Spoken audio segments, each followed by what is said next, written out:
your loving like cocaine. Now when she in my bed, I think of you instead. When you're under me, girl, I'm under pressure. You always find a way to cave me. I try to drown you out, now it's sink or swim. You don't know what you do to me. I'm sleeping with the enemy. You always find a way to Okay. cave me.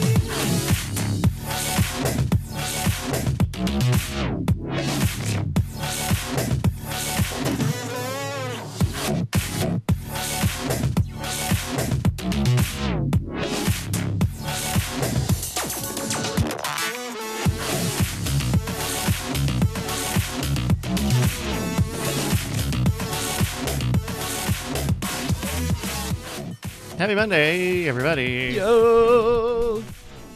Yeah. Oh my. How are you, gentlemen? I'm ecstatic. Murder Theory comes out tomorrow. That's so fast. Currently 4.7 out of 5 on Nice. Goodreads. Nice. So And, the early buzz is hot. Yeah, my good friends over at Thompson Mercer, my publishers, have been pushing the other books. Naturalist. Oh, Naturalist? You mean the #1 science fiction book in America? What? Store. Oh my gosh. #1 in Amateur Sleuths. Number 68, all of the Amazon Kindle store. So, My gosh. Wow.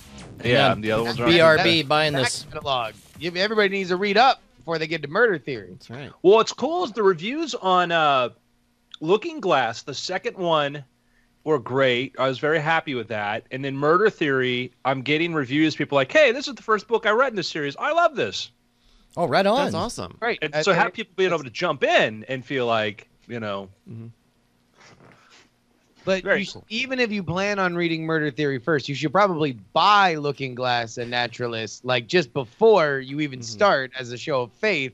So then you can go catch up later. yeah, I agree. Yeah. I think that's great advice. You have to give a gift to the series when you dive into it. I know, but make an offering. Yeah. Yeah. Ooh. Man, that's freaking great, man. 4.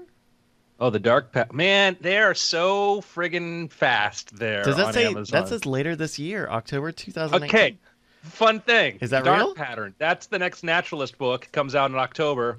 I sent it to my editor an hour ago, What? but it was already on Amazon. Talk about pressure.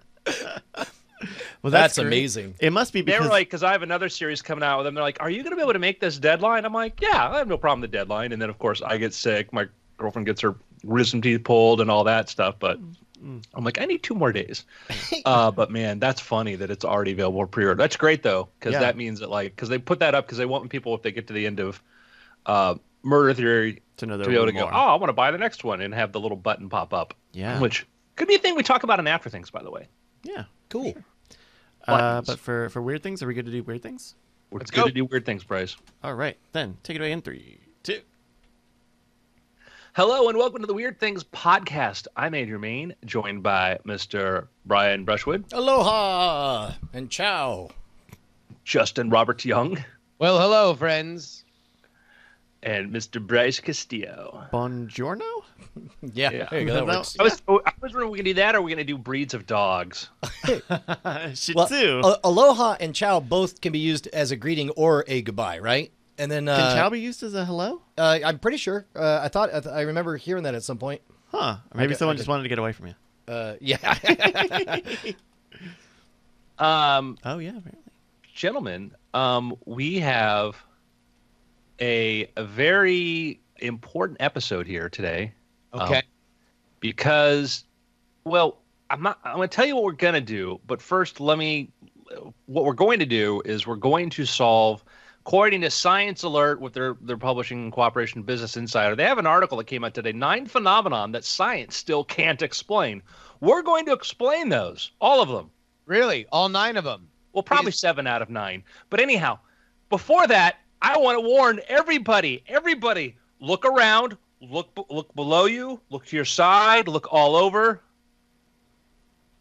Yep. because we're being invaded. What is this going to be like? By cosmic rays or by bad vibes or what? Yeah, wait a minute. Is this them bad vibes I've been hearing all about trying to invade our space?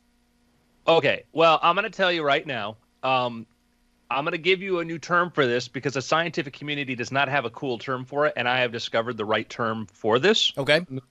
Raver squirrels. Raver squirrels?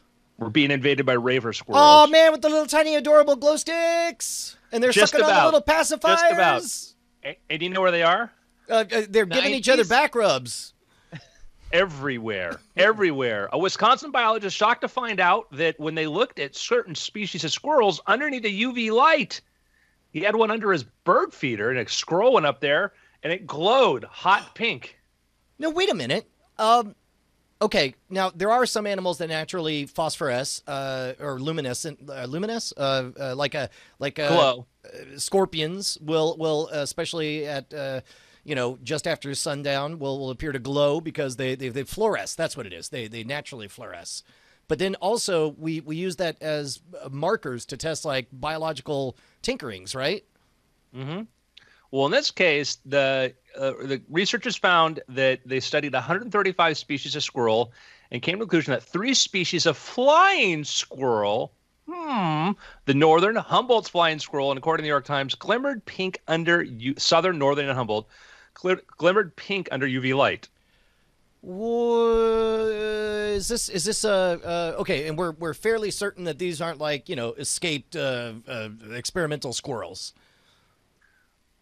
Brian, I make no guarantees. I was about to say, we the can't be quality guaranteed of research anything. there, but I think that this is they watched that Brady Bunch episode with the rabbits that got dyed orange. So So okay, hold on, wait. Let me wrap my head around this. So this is the same squirrel under a certain UV light yes, that we're looking at right now. So we are Yep. seeing 2 squirrels, one regular colored, and then apparently you throw this light on it, and man, it looks all hot pink and light blue.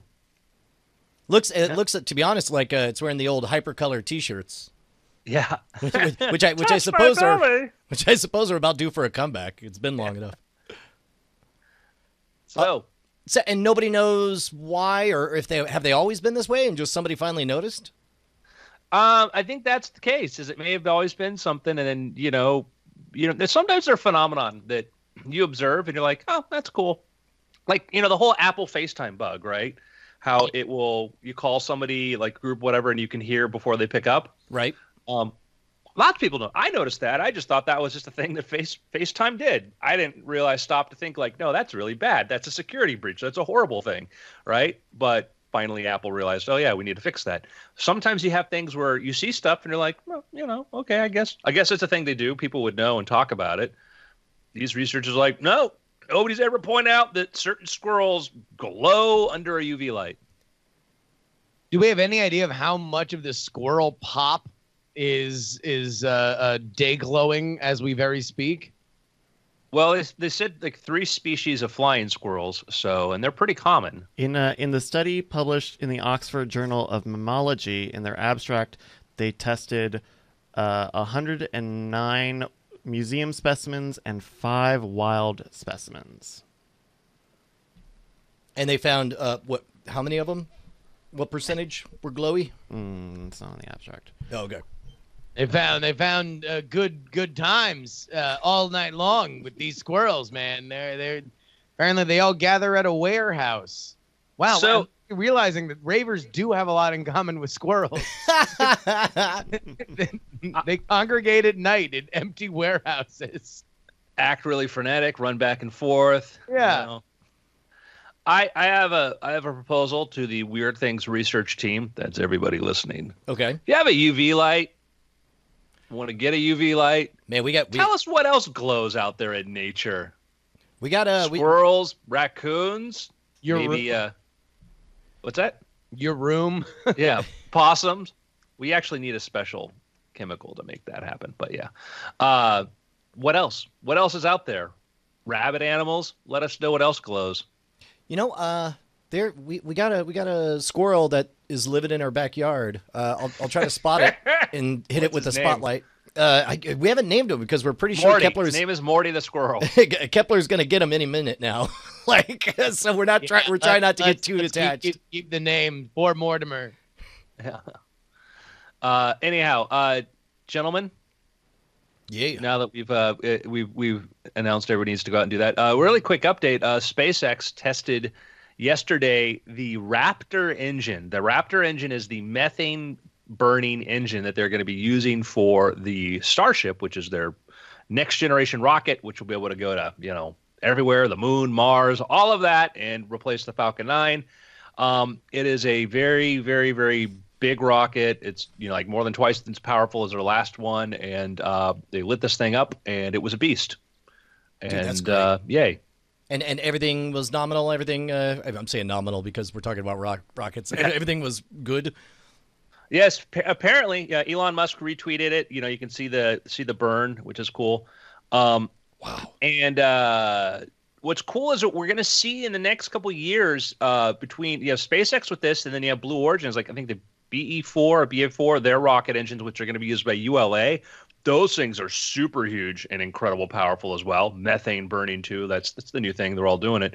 So it's kind of an exciting time. For the longest period, since like the Saturn V rocket engines, we really hadn't made we've had incremental improvements, but the fact that we started buying Russian and actually like leftover Soviet rocket engines to power a lot of our launches kind of shows you just how behind we got in rocket development. But that seems to be about to change considerably. So you said this was running on methane? Yeah. Is that because if you look at it, there's a brief flash of green. That'll be interesting. I don't know if that's just a lens artifact or something. So that was some speculation on Reddit, and the theories were either it could be there's a copper lining, or it could be an artifact of the camera. Okay. For that. But they seem to think it might be like a copper line and not the igniter or not the way that the methane was burning. Well, and I guess the other nice thing is running on methane, and maybe this is way too early to be thinking about it, but we can make methane out there, whereas solid rocket fuel, you take whatever you got, but we can live off the land. Like what the Falcon 9 uses, RP1, which is basically kerosene, which you need hydrocarbons and all that. The hydrogen is even more available out there in space. You just need water and electrolysis. But the problem with hydrogen is storage. Hydrogen is really a difficult one to sort of store for long periods of time, and methane offers a lot of advantages over that. By the way, did you guys hear that we were supposed to see a Blue Origin Super Bowl commercial last night? Oh, no, I didn't know that. Oh. Yeah, this according to Page Six. It was a $20 million Blue Origin Super Bowl commercial that was pulled because the aerial footage shot for it was shot by Jeff Bezos's alleged mistress, and want the attention, and so that is why we wound up getting the Washington Post Super Bowl. Jeez. You can't just say whoopsies. So he had the Super Bowl spot. And so I wondered whose pocket that money came from. I wondered if that was something Jeff Bezos saying like, "I'll spring for this," because there was a lot of criticism of the Post about should you be spending this when your employees are asking for benefits and stuff. It seems like this was a Bezos spend. Yeah. It was an opportunity to do it when they all of a sudden had the real estate because Blue Origin, they weren't going to go forward with the Blue Origin ad. Yeah, well, I hope we get to see that. I hope we get to see it. I mean, Blue Origin's doing exciting things too, and we would. I'm wearing my SpaceX shirt, but space is awesome, and I would love us to be able to know more and talk more about what other people are doing. I mean, considering the ads last night for the Super Bowl, without getting too far into it, pretty much fell into the silliness that we normally see versus the like every brand is trying to change the world, and here's going to explain why they're very uniquely changing the world because of a thing that they're doing. It would have been nice to see like space exploration kind of be there, something that would fundamentally actually change the world. Yeah. Not taking anything away from the fact that Kia has a factory in Georgia. Good for everybody who works at the Kia factory in Georgia. I'm very, very excited for them. So, gentlemen. Yeah. You ready to dive deep into 9 phenomenon that science still can't explain? Hey, You man, know, I'm look. tired of this. Tired of these phenomenons. Everyone keeps asking for explanations, and science just keeps coquettishly saying, no, not now. You know what? We're done with it, science. Yeah, your back still hurts. We get it. You're just resting. You're gonna be at full strength tomorrow. But you know what? We can't wait. So I guess we're just gonna have to do it again. Here we are, taking out the world's scientific garbage. It's what it takes. This article is by Ali Limbo for Business Insider. It was reposted by Science Alert. And listen, first, we love this stuff. And as we explain this, we don't mean to criticize the journalistic efforts here because, you know, you're a journalist. You got to report on everything. You can't be held accountable for explaining all these things. And, you know, you got deadlines. You got to do stuff. So we're here to explain this stuff. Yeah, man. First up,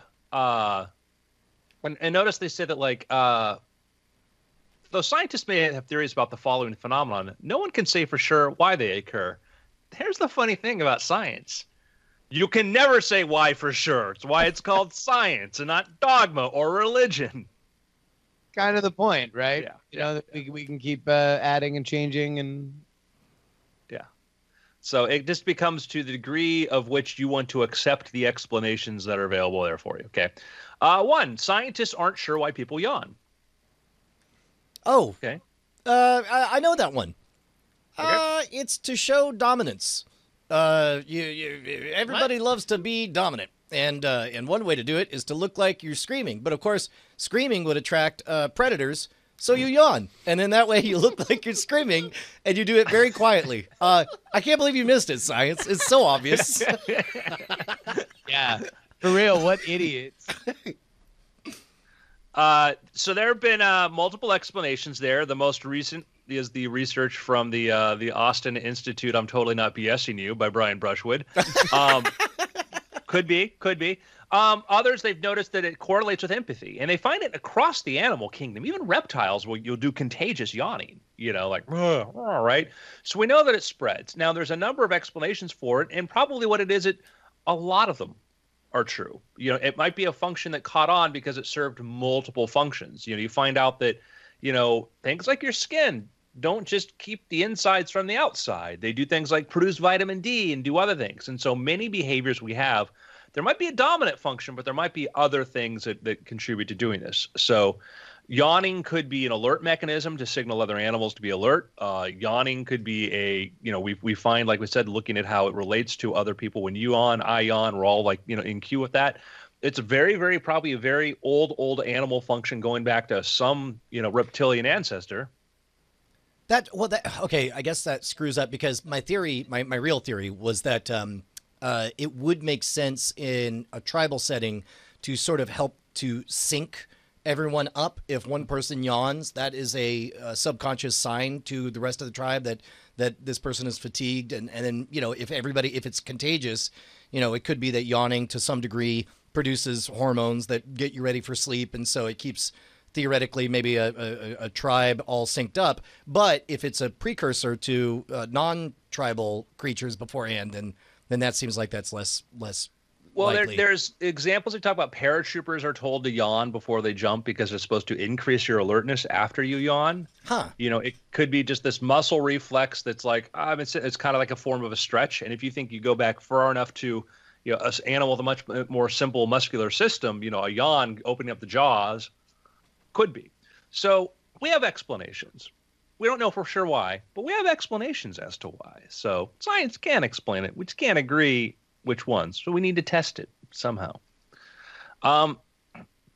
They show a mushroom that grows only in Texas, Japan, and scientists can't explain it.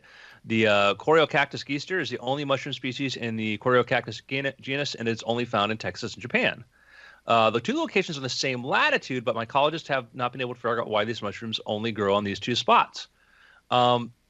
They say the populations were separated by about 19 million years ago, which probably implies that when we were looking at a very, very different landscape, that it probably was in several locations across the Pacific, you know, around the Pacific Rim, and these are probably the last two spots where it's at. Not that you look and go, why is it here and over there? And like, was it elsewhere, and did it just sort of go away? We have lots of species that are across the Pacific, and so we might be looking at a species that's died off, except for these last two locations. So it has nothing to do with Tex-Mex or sushi. No. Okay. To me, it's not. It's curious, but I don't know if it's a. Not to say, oh, we explain it, but we have a very likely explanation there as to why that is. So the question then would be, why has it survived in these places as opposed to like why is it growing in these places? Yeah, precisely. Then we get to this is a wonderful example of astronomy, a wonderful example of how our universe is amazing. No one knows why Saturn's North Pole has a swirling hexagon-shaped storm. Now that one, that is really weird. You don't tend to think of that kind of geometric precision in naturally occurring bodies like that. Well, yes. So the problem is, and this is where I've a little bit take a little issue with this post, okay? And I'm glad they put it up there, but I would also like to take issue with the fact that looks like a nipple. A nipple with a like a hydrogen atom tattoo with just like one spiraling thing around the nipple. We get it. We get a statement in here is that, and this is full out. The only other naturally occurring hexagonal shape scientists have found is in crystals. So they have no idea how Saturn's storm can look like this. The only other naturally occurring hexagonal shape scientists have found is in crystals. The only other example in nature where we found hexagons. So the only example. Yeah, that's not true, right? No, it is one of the most frequently reoccurring shapes in nature, from bees using their honeycombs. Bubbles will form hexagons, and that's one of the things you see when you do turbulent flow, when you actually have systems. I've made a Saturn hexagon accidentally when I was a child, putting things together in my kitchen when I created some sort of oil-based thing going through this murky sort of layer. I got that, so you can create this thing in nature. It's a very frequently reoccurring pattern. It sounds more mysterious, like, man, doesn't exist anywhere else. Bryce is going through all these photos of hexagons naturally occurring in nature, from the back of tortoiseshells to rocks to. Well, and most of these look like organic things. The weird ones are like, I guess the rocks could be considered, minerals or crystalline or whatever. But the bubbles is a really good example because that just that's what you get when you get a bunch of mushy spheres together. So, yeah, and it's cool. It's weird. It's something that we think has to do with the way turbulence works. We've seen this. We've been able to recreate this in laboratory, creating turbulent flows and seeing how – and part of what you have to look at, it's not so much what's necessarily pushing out, but what's pushing in, et cetera. It's very cool. Not to say, oh, solved it, but it's not – we're not sitting there going aliens or something. Okay? Although we're not saying – wait, hold on. Wait. So is that the tone you're assuming is this – No. That article is written in? No, not that is aliens, but I'm saying that it's like it's not as scientists aren't going, we have no idea. It's not some people sitting at NASA with their heads down on the table just going, you got us this time, hexagon. I'll tell you what, though, I'd be curious to see what they are. I mean, it might just be like lunch and what they're going to order, but I would like to see what scientists are flummoxed by.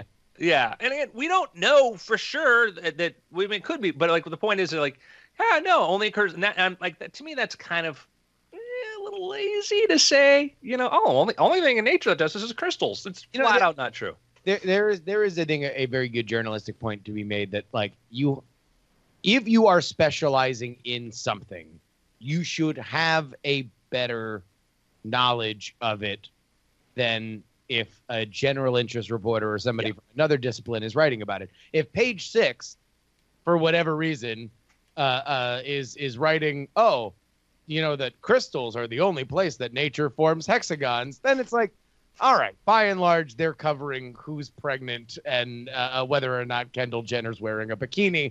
Maybe I can understand. If you're on a science website and you're saying stuff like that, that is something that I can understand. You want to think twice about that. That's a bad look all around. Yeah. So we get this one. Humpback whales have gone from being solitary creatures to living in supergroups, a shift marine biologists are still trying to suss out. They talk about how humpback whales are ordinarily solitary, but they've gone to feed in packs of 20 to 200 off the coast of South Africa. Marine scientists aren't sure why the nature of this ancient creature has changed. But there's also been but there's also been a rise in the population of humpbacks, so this may partially explain the change. Like, yeah, man, maybe when you hunt something almost to extinction, it's you're realizing, hey, dudes, let's not hang out so tightly packed together. Maybe not the best idea. Yeah, and the other thing with this one is that these are very, very, very old creatures. They're, I think, probably barely understood by our modern technology. I don't feel really comfortable drawing any kind of like large scale, like, well, they used to be alone and now they're in super groups. I mean, who knows? This might be a fluctuating thing over the long time that they've spent on this earth, far longer than we've been able to keep an eye on them. I mean, we went from, we went from like maybe 10,000 or so in the entire world to now there's like 80,000. Okay. Yeah, probably. And again, these were, man, they were, I don't want to get in trouble here, but I mean, they were a really great resource to be using. You know, you get a humpback whale, you get all the blubber, all the bone, all these other materials, the teeth, everything. You could use the whole thing. It was really, really like a Walmart floating out there in the ocean, but probably a very intelligent species, and killing one's, maybe immoral. But point is, yeah, we hunted them. There weren't enough to hang out. It's like asking some lonely kid sit in the middle of, an empty desert. Like, why don't you have any friends? We moved to the Salton City because it's beautiful. Why don't you have any friends? It's like, why don't you have any here? friends? Actually, to perfect the metaphor, it's like, why don't you have any friends? And then killing them, and then just using their for blubber. Yeah. And then you stop killing them, and then like, hey, you got some friends. That's great. What changed? What changed? What did you do? You've been nicer now? Are you more polite? Did I read a thing that Japan is relaxing their whaling their anti-whaling laws? Wait, who did? You said Japan? Yeah, that they had anti-whaling laws and. Oh wow! Yeah, look at that. There's commercial whaling. This is December 2018. Japan confirms it will quit IWC to resume commercial whaling. Wow! And is that because the populations are so great, or they're just like really hungry again? Like they were able to hold off for a little bit. I don't know. I mean, apparently it was important. It was a big industry for them, right? Like that was like a big thing. But now I guess it's blubber's back on the menu, boys. Yeah. No, please don't. Yeah, I would like to make it clear that the Weird Things podcast condemns the resumption of commercial whaling. Yeah, we do. So just like those Super Bowl commercials, we're taking a stand. We're changing the world. So next up, there's no explanation for these curved trees in the Dancing Forest in Russia. Nicknamed the Dancing Forest, this area in Kaliningrad is filled with pine trees that are contorted into spirals, rings, and other configurations. They're planted in the 1960s, and only tree species to ever do this. Brian, you've spent a lot of time thinking about how to shape certain organic. Nope, only species to ever do this. Oh, you want to take this one, Brian? yeah. Well, obviously, there's a secret curator who's going in the middle of the night and sculpting them. And by the way, thanks for stealing my idea and then doing it before I got to do it, because I was all set for the hot new trend. I'm going to launch in Portland, where I think they'll be most open to this. But you get goats. You get kids with braces. Oh my god! You get braces for your goats, and as their horns come in, actually, there's a whole trend of this. There's actually photos of it. Someone else did have the idea, but I had the idea for braces that twist horns into a unigoat, and then I found out the unigoats are already a thing. Oh, Pliny the Elder wrote about how to do this. No kidding. Oh yeah, that's Always like an old that was like an old sort of like get rich sort of thing going back to like 2,000 years ago. It was like there was like Pliny describes like actually his method was you actually can remove the buds when the baby goat's first born and put them in the center of the head. A little surgery. Yeah. Ringling Brothers and Barnum and Bailey actually had a unicorn once. Wow. Well, now it's all ruined. It's all been done. But we haven't seen what other species we could move those buds into. Oh, yeah. Good point. So in this case, I assume the twisty trees come from winds or snow or just literally anything that bends trees. Well, there's a lot of ways you can bend trees, and the idea that these are the only bent trees ever. In North America, they'd find bent trees periodically, these wickedly bent trees, and it was probably a way Native Americans would mark trails. Is you just bend a tree and you just bend it like that, and then it was a really thing that lasted and stayed permanently. Here is you can have examples of, let's say, you can have wind or you can have flooding that shifts the direction of something, and you can have water levels come. We're looking at something here, and we don't quite know. We're looking at this thing, one photo in time, and notice there's a little pin for holding something in back of there. So this is something where people go there. So it can be people, it can be wind, it can be water. These are not the only bent trees. These are not the only bent trees. Yeah. You know, it sounds cool to say that, but we get to dark matter. Dark matter is like regular matter. We don't understand much about it. This is true. Moving right on. Yes. Dark matter, saying that dark matter is weird and we don't quite understand it. Not controversial. Nailed it. Yeah. Scientists understand how cats purr, but they're still not sure why do cats purr. I heard a similar thing, several years ago about why dogs bark, because technically a bark, I'm half remembering from a decade ago, but like it's technically somewhere between a cry and a howl or something, and they don't do it. Coyotes don't bark, and somehow, and wolves don't bark, but it only starts when, and meanwhile, like a fox, who was a Russian dude who bred for domesticity, and then they started to get floppy ears, waggy tails, and they started to bark, which is a weird thing. Well, I heard that cats purring or vocalizing at all was for humans' sake, to communicate with humans. That's something that I heard. Well, like lions and tigers and stuff will like purr too, and they're not. My suggestion is that the reason that they purr is a lot like why we snore. It's a really actually tigers chuff. That's right. But some animals, other animals can do, and so I think that it can be kind of like a snore or whatever, which is a really great thing if you're sleeping to sound like a much larger predator. Oh, that's interesting. Is that really the thought? I mean, that's one of the explanations for it, but small cats, bobcats, ocelots, cougars they can all purr, so there's no reason for them to try to please humans. And I've heard, I was walking through Joshua Tree, and I came upon this bush once, and I heard this sound coming out of there, and I'm like, I was with a girl, and I'm like, she didn't hear it. She didn't know what it was. She's like, what's that? I'm like, oh, it's nothing. Let's go the other way. And I'm going, what was that? What was that? And the best thing I can guess was that was a bobcat. I think, probably a bobcat. But, other cats purr. Smaller cats can go purr. And so it's, probably a very good, can be different techniques. If you need to keep somebody away from you, whatever, possibility. But the idea that we have no idea. No, that's not true. We have a lot of ideas. We just need to test them. So there you go. The last one is, a couple more. Fast radio bursts we've talked about before. These are these super intense bursts of energy. Yep, we don't know. We have theories, but we don't know. There's an otherworldly looking crater in Siberia that hasn't been explained. If it's a crater, aren't there two great ways to do it? One is to have something fall onto the earth. The other is to have stuff bubble out of the earth.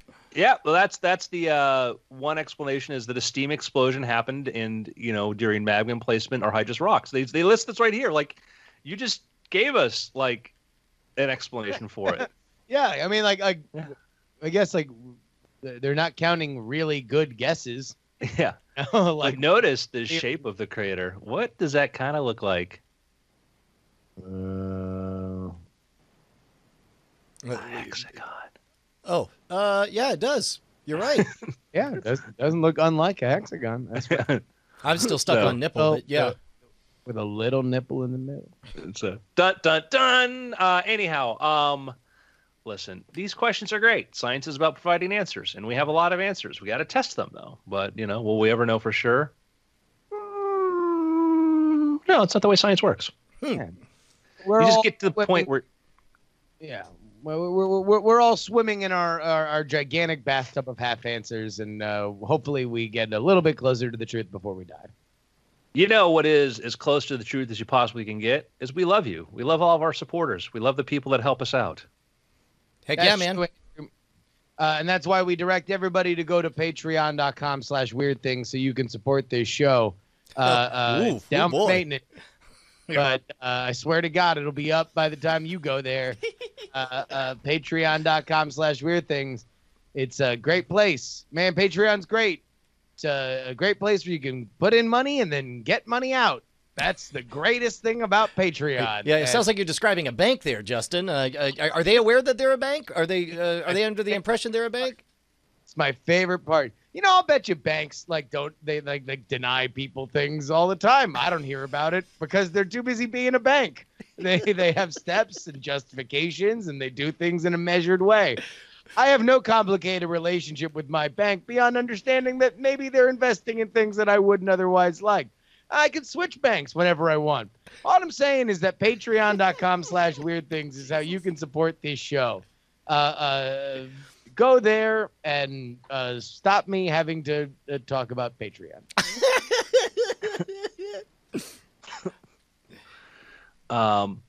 Last but not least, you know, I mentioned a week or two ago that there's been some there was a good Medium article, and MIT I think just had a press release or conference talking about the push for fusion and you know, if you were to ask me, nobody asked, but it's fine. If you were to ask me what would be the one scientific achievement or engineering achievement we should be pushing for above all else, I would argue it would be fusion, because it'll solve a lot of problems. And one of the cool applications I saw for, you know, something fusion related, and this started, I was watching Interstellar and trying to figure out, like, hey, how do their Ranger spacecraft that they have on like the heavier planets just go to take off from the planet and go to orbit, you know, with a single stage? And like, even though they had to use like a Saturn V rocket to launch them initially, but I won't get into that. I'm like, how do these work? I'm like, Nolan and his brother, like Christopher Nolan, John, like they do their research, you know.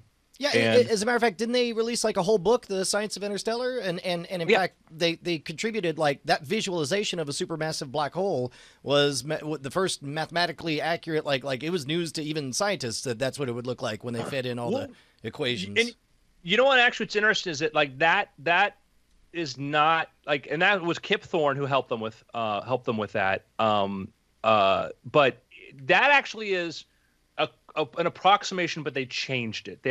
We think we're going to get an actual good image of what a black hole would look like pretty soon. But it's not as symmetrical as that. It's sort of this weird thing where the back flips over, whatever. But it's a pretty neat. People looked at it and go like, yeah, that's closer than what we've seen. But yeah, like I'm like, what was their explanation for how these things work? And they said, oh, it's, you know, fusion engines with blah blah blah blah blah. And I'm like, I wonder, like, are there people thinking about if we had like, or, you know, fusion power supplies, what you would use for? And I found there's some actual cool proposed rocket technologies using fusion. And then we now know that there's a company that's built an air breathing ion engine. And there's some other stuff that's kind of neat. And it's like, oh, that's kind of a cool idea. If we get fusion, you kind of get the rocket with the blue thrusters that can take off from Earth and go into orbit. We've talked about using fusion, you know, for going interplanetary, but the idea of going from the surface of the Earth to low Earth orbit, that's another, you know, animal entirely. But there's actually some, you know, I saw one company like, oh, here's our proposal. We just need to have fusion power supplies. That's all. Well, and once you get fusion, all of a sudden you're dealing with a lot of energy. It seems like what was it? I always thought that the progress would be you use fusion to generate antimatter, and then antimatter is the most efficient of your fuels to take with you. But I mean, again, we're in sci-fi territory here anyway. I mean, that would be an alternative approach. There's a company that we've talked about before that's working on like improved containment systems for that. And so certainly if you didn't want to bring the fusion reactor with you, if they were too big, you know, to scale down, but it's just interesting. If you want to take a deep dive, go look at some of the different companies that are working on different fusion reactions. And one of them is fusion reactor, Norman Fusion. This is by TAE.com. I don't know if did we mention them last time I brought this up? don't If we did, I don't recall it. Yeah. So you can go there. They're building, their own system for generating fusion, and I want to say that are they using? I think they're using beryllium as because they want to do one of like a low amount of emits a low number of neutrons compared to other ones. But anyhow, I'm confusing them with some other fusion group. It's incredible. I mean, they're heavily funded. They're basically build one system, take it to a certain level, then they build the next systems. They're working on their next generation, their fusion reactor called the Norman, which is named after one of their founders, and Norman Rostocker. So anyhow, I mean, it's an exciting thing, and there's lots of other companies working on that. So this says that they use boron, hydrogen boron PB11. Yeah. Classic. Yeah, well, yeah, the 11 is good. I mean, the 12, I'd like to see it there. Where I know enough to get involved in a conversation with people who know a lot about this, and then they'll start to talk about it, and then I reach the point where I'm like, oh my God, I'm so over my head right now. Yeah. Hey man, I need to start making armpit noises so they dumb it down. I got a super important pick. Can I jump into that territory? Yeah. Honestly, worse those when people who know less than you try to explain it to you. Yeah.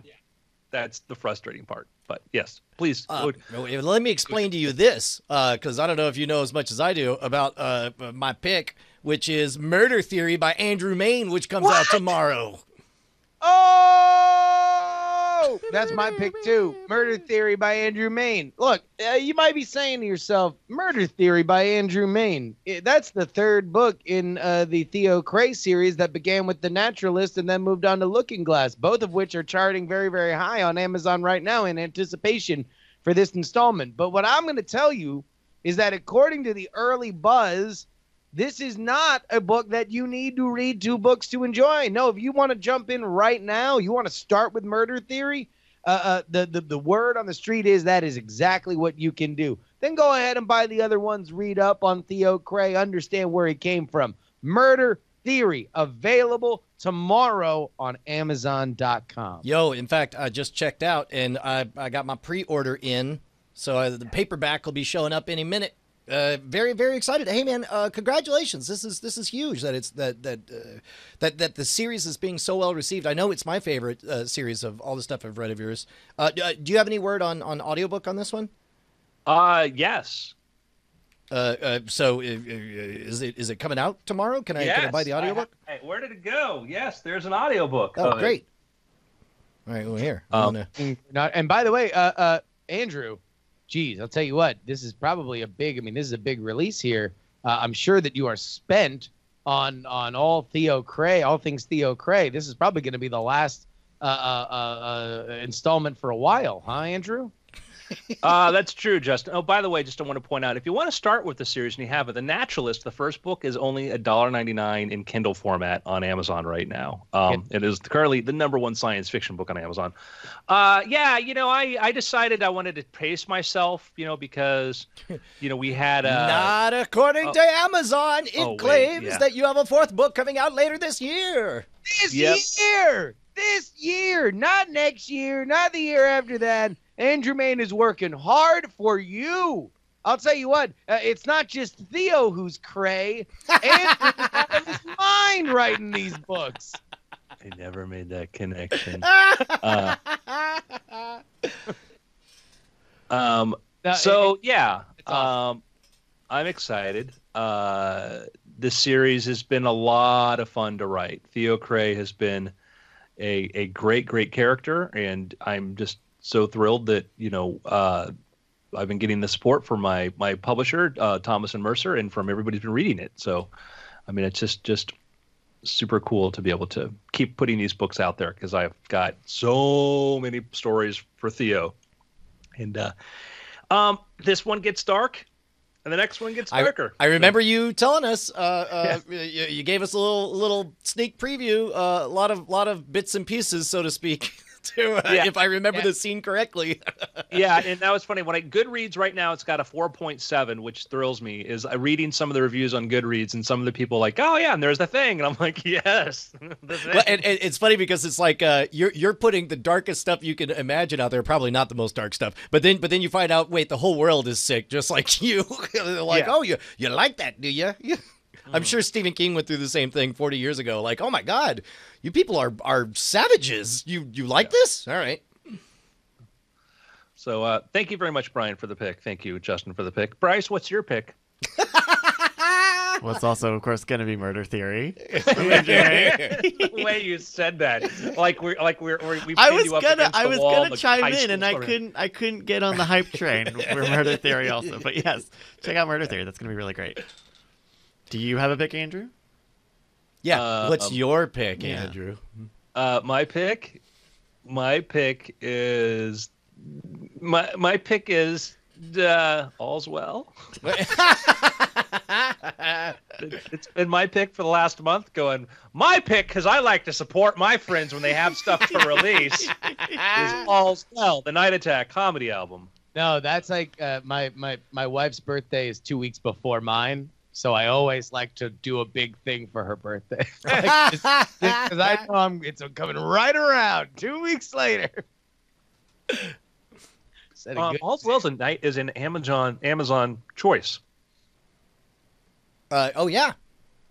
Yeah, absolutely, and hopefully we'll have the last kind of little bit of data that we would need tomorrow to kind of write up everything about the All's Well experience. But I'll tell you what, there's going to be some fun and interesting facts that we have found about how many albums it takes to kind of jump up to make a meaningful run on the charts. So Hey. stay tuned. Hey, so I currently have the best-selling science fiction book, Amateur Sleuths, whatever. Also that category, best-selling science fiction book. And it's weird because I feel weird bringing that up because you don't want to celebrate your own success and you not have your friends be able to celebrate into you. So if everybody listening could go support All's Well and make it the number one. Oh wait, it is the number one comedy album on Amazon right now. Oh, never mind. It already is the number one album on comedy. It's a good day, guys. This is fun. Customer images. It's finally a comedy album. Yeah, look at finally. They Yeah. realized somebody listened to it. They realized it was a comedy album and not spoken word and poetry. Still Well, I number love the cover because 151. I'm looking like, oh, is this like a Peter Gabriel album we forgot Also, about? by the way, did we make sure that we didn't make the Billboard charts as a spoken word and poetry album? I don't think that they have a chart for that. Spoken word and pretty funny. poetry. Yeah, because comedy is already in their others category. Yeah. So, anyhow, yay us! Hooray! Yay!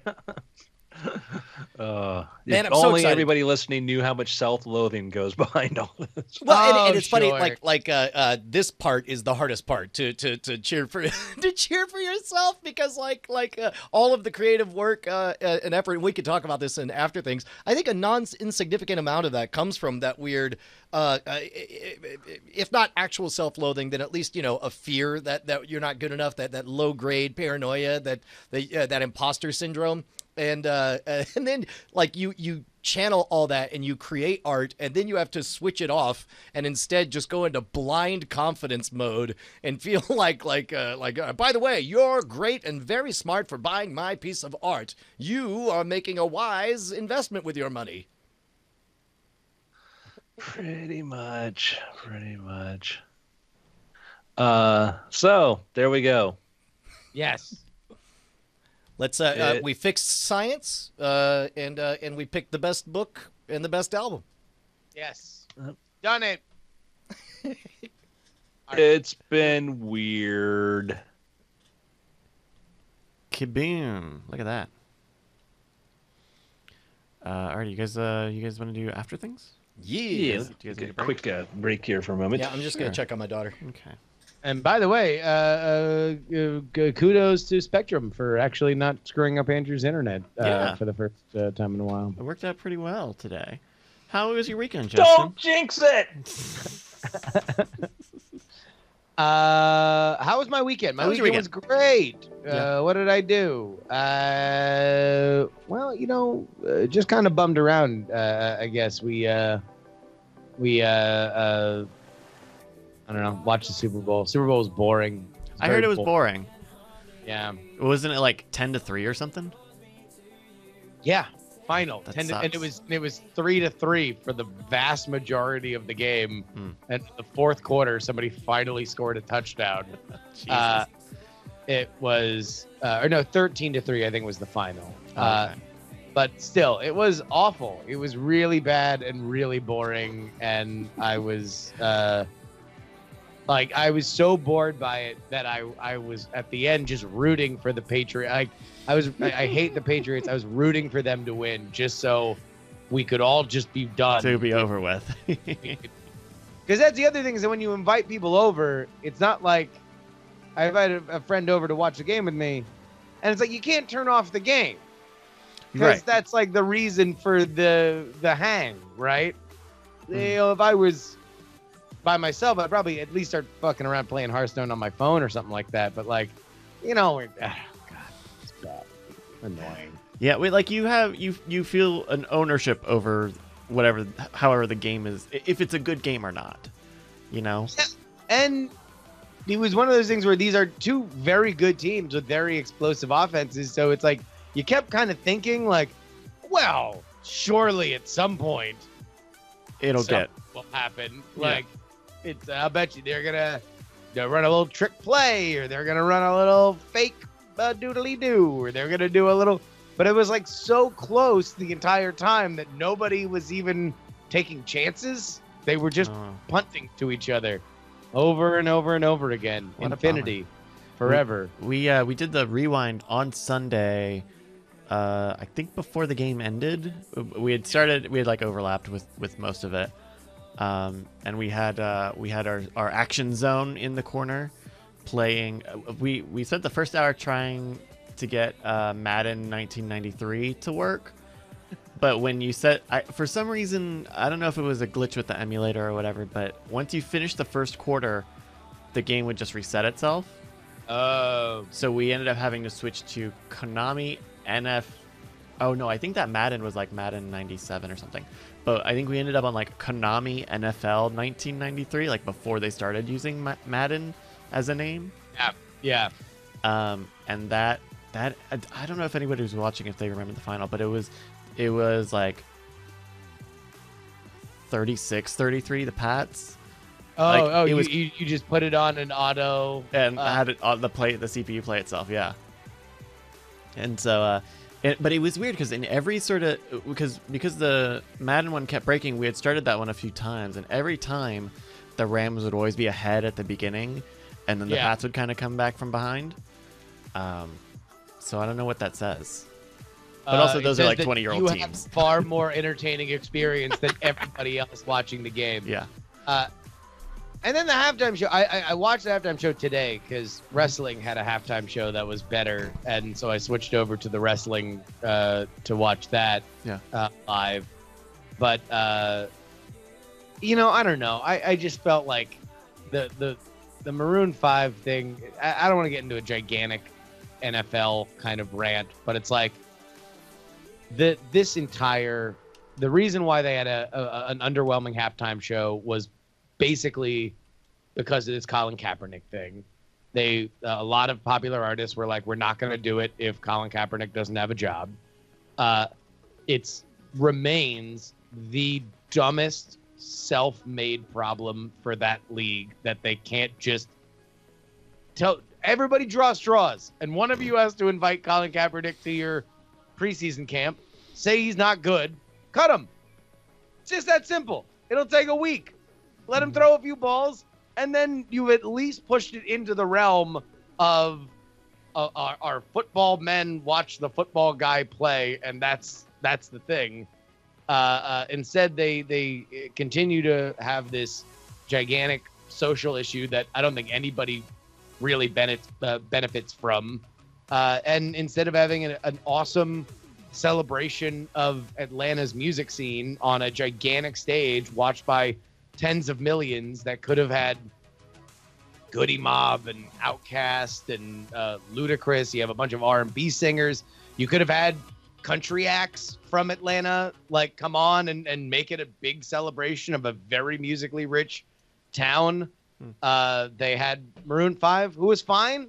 They're Maroon 5. They got, look, there's going to be at some point where you're going to be at a Disney World or you're going to be at a state fair. Man, you're going to love Maroon 5. Because you're going to know way more of those songs than you think, and it's going to be a great time. But it was bad, and it was frustrating that they couldn't have had a more relevant thing in a town that deserves it. And welcome to my TED Talk. Andrew, I forwarded you a letter earlier today, which was pretty good. You want to do that for After Things also? Surely. It's really good. I think it. Yeah, I read it. I mean, I would love to know what his product was, though. No, he says at the end he was the YouTuber guy. Yeah, but is that what his product is? I think so. I mean, unless there's something else he never told us about, but because the last time. Well, I know because I saw that he did the YouTube thing. So I mean, I guess that's my thing. Is let me do a search for it. No, it's good. But I was like, all right, so what are you selling? And then I'm like, P.S. Well, I did a YouTube thing on this. Okay, all right. What? Yeah. Is it music? Is it an album? Is it? I don't know. I don't know. Do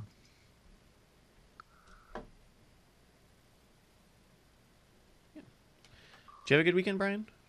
Yeah, it was a lazy weekend. Played with the kids, walked around the property. Penny went and played Dungeons and Dragons at Dragon's Lair. Oh, fun. Yeah, and just sort of took it easy for a little bit. That's nice. Yeah. Now but now it's like I'm out of the corner of my eye seeing like how full the inbox is, and we're like, ooh, I'll tell you what I didn't do: answer emails over the weekend. Oh, by the way, I know what the product is. Oh, you do?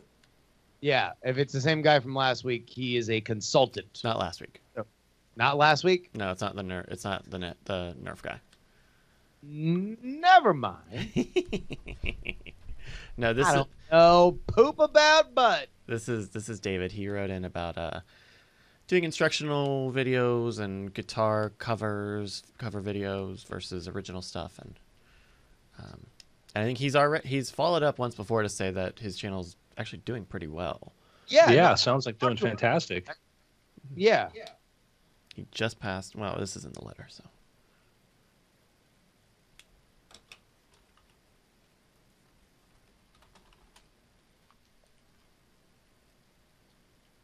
All right.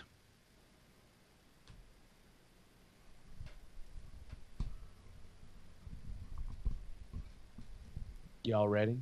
I'm feeling it. Yep. Oh, it does. Hold on, let me see one here. Yeah, so he has a Patreon, and his videos are instructional.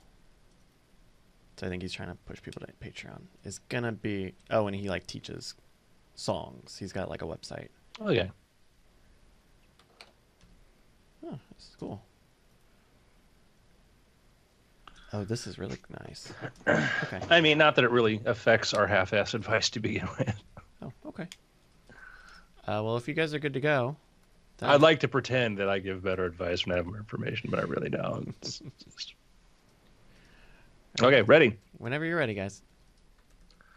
Hello and welcome to After Things. I'm Andrew Main, joined by Justin Robert Young, Hello.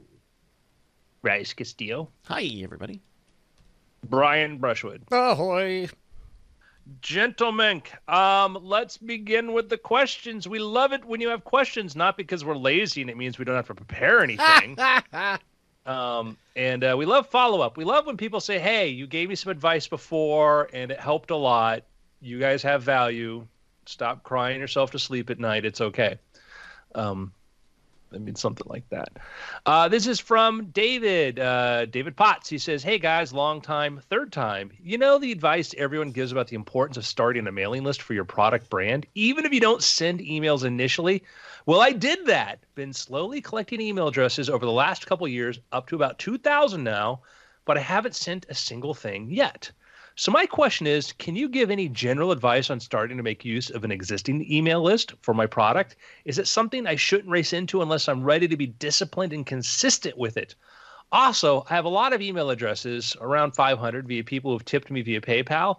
Is it okay to add these to my mailing list, or is that rotten? Likewise with the emails for my Patreon supporters, around 300. Thanks for all you do, David Potts. He writes, P.S. I first wrote back in 2017 asking about focusing my YouTube guitar lessons on pop songs versus songs I love. I had 17,000 subscribers back then, and then happy to say I just passed 100,000. Been going great. Thanks to your continued After Things advice. Dude, congratulations. That's fantastic, man. I think in general it's better to do literally anything than not do something. Just on the whole, like the moment I catch myself coming up with a capital RGE, really good excuse for why the correct answer is to not do anything, then that's a giant red flag, and I almost certainly turn out to be wrong in that advice. There certainly are exceptions, but in the meantime, like if you're worried that you don't know what to say, think of it as it's a microphone right there and you don't know what to say. Put yourself in a position where you have to say something, stand up on that stage, get in that spotlight, and then figure out what comes out and give yourself permission to be bad and then know that you're going to get better. Well, let me focus it a little bit more though, because Brian, I think you've done a great job, probably even more so than I know myself, and I think Andrew's mailing list has very often been product focused, in the past. But Brian, your method of the mailing list is very conversational, and oftentimes I think you even find little things that you can send out that don't always say, like, all right, and now buy this. Much of it is now buy this, but even then, there's a veneer of, hey, so this is what I did, and this is what's going on, and isn't this cool? I found this link. Also, here are these things. But if you could talk a little bit about how you came to that rationale. Yeah, and I'm not going to say I'm 100% right on this one, but here's what I know is that much like the YouTube algorithm picks winners and losers, Gmail and all of your email providers picks winners and losers. And part of the way it figures out whether or not something is spam or whether or not it's a real email, part of it is clues like, was it sent by, a multi-mail service? But the other thing they look at is the open rate. So just like somebody could subscribe to you and the YouTube algorithm can figure out over time that in general they're not clicking on your new videos and then slowly take you out of their recommended feed. Same thing happens with email. So it's really important that if you want to maintain that consistent open rate, that people in general, number one, don't take it personally if somebody doesn't open your emails and doesn't engage on it. That's just not a right fit for whatever it is. And there are different schools of thought. For example, Touch of Modern is a commercial enterprise that will email people on the list like 5 times a day. And their thinking is, if you're not here to buy stuff, then we need to know that real fast. And so we're gonna be hitting you because we're here for people who want to buy stuff. And if you don't belong on this list, why don't you hit that unsubscribe button and hit the bricks, because they're not interested in feeling good about having big numbers. They're interested in moving product. And if you're not there for Touch of Modern doing their Touch of Modern thing, then get bent. I could probably benefit from more of that attitude and take if you're here for Brian, then you're going to get a whole bunch of Brian. And that means, number one, sometimes it's content. Sometimes it really is just a story from the road or an exciting thing, or I have a new show that you're probably interested in. Here's a behind-the-scenes thing. Sometimes I'll just go to Reddit and type in dad jokes, and then I'll just send a dad joke with maybe a PS new product launch today. But some of them are very, very short. Some of them are very, very long and detailed. But my hope is that the reason that we love slot machines is because we crave random reinforcement. Sometimes, you never know. Sometimes it'll be an ad. Sometimes it'll be a think piece. Sometimes it'll be a behind the scenes. Sometimes it'll be a jump the line, super secret thing. But I will say, oh, go ahead. Yeah. See, I think the strategy is like, one is, if you have a lot of products and new products all the time, like I get, you get emails probably from Amazon every day because Amazon has every product in the world. So you're not like, Amazon's trying to sell me stuff again. It's like, well, I buy stuff every day. Sometimes that stuff is on Amazon. So I don't read a lot of them, but I know, oh, this is helpful. Now, if I'm getting an email from somebody who has only one product to sell, like one literally, like not, I mean, literally like, if I only had one book to sell and I sent you an email every week trying to get you to buy that book, I would drive people crazy. Which now you can pull that off if you are sending me a new thoughtful essay every single week. Brian. That's if I'm contacting you and telling you something other than buy my book, then you're something new from Andrew, and it's not just Andrew saying buy my book, and that's the thing is you have to say. But if you don't want to do the thoughtful essay or do that stuff, that's a lot of work, and I'd say then it's fine. Every few months, hey, I got a book. That's my approach. Is like I don't write these thoughtful little comments, and every now and then if I have something useful, like I did some cool talks about writing, I'll send a thing out there. But generally, when people hear from me, it's when, hey, I have a new book out, because generally it's why people wanted to get on my list, because they want to know when I have a new book out. By the way, here's a fun hack. If you have just the one book, then what you could do is write a bunch of emails, each one a thoughtful essay. Guess what happens after a week of doing those? You got a little thing called you've written a second book now. And so now, you call that out. They become chapters. You smooth it all over. And now you have another set of your thoughts arranged, categorically. Sure. I think that for many of us, that's a lot more work than, you have an email brain. I have a novel brain. I can sit down and write a novel, and I'm not intimidated. You have an email brain, so for you to sit down and say, well, this is how I do this is how I write it, do this, it comes easy. For people and I started doing a lot of regular emails, then I just faded. Because I'm like, Well, but now you send out links to... That is the one muscle. And man, I'll tell you what, when you work with Andrew Mayne, very often you find that there are elements that you thought that you were good at that Andrew is much better and as a dedication. But the one thing I knew I could always do that Andrew was always very impressed with is my ability to write a thing every day. That at some point Andrew will eventually be like, man, another one of these, huh? Jeez. Yeah, I'm gonna how about I don't? I'm gonna stop doing this. Yep. The other thing is you mentioned that there were two lists. I think anyone who's given you money, what you do is you just make a second list called VIPs. These are a very special group of people. I think his larger question was, is it kosher to take the emails of people that have tipped him via PayPal, and is it kosher to take his Patreon supporters and put them on an email list? What are the ethics of that for your guys' perspective? Per the Can Spam Act of however long ago in the United States, if you have any transactional business with someone, then you don't need permission to put them on a list and contact them if it is about the thing that they gave money. So in this case, if they gave you money for your tutorials, then they are somebody you have a business relationship with in the tutorials. The thinking being anybody who has bought, let's say my book test.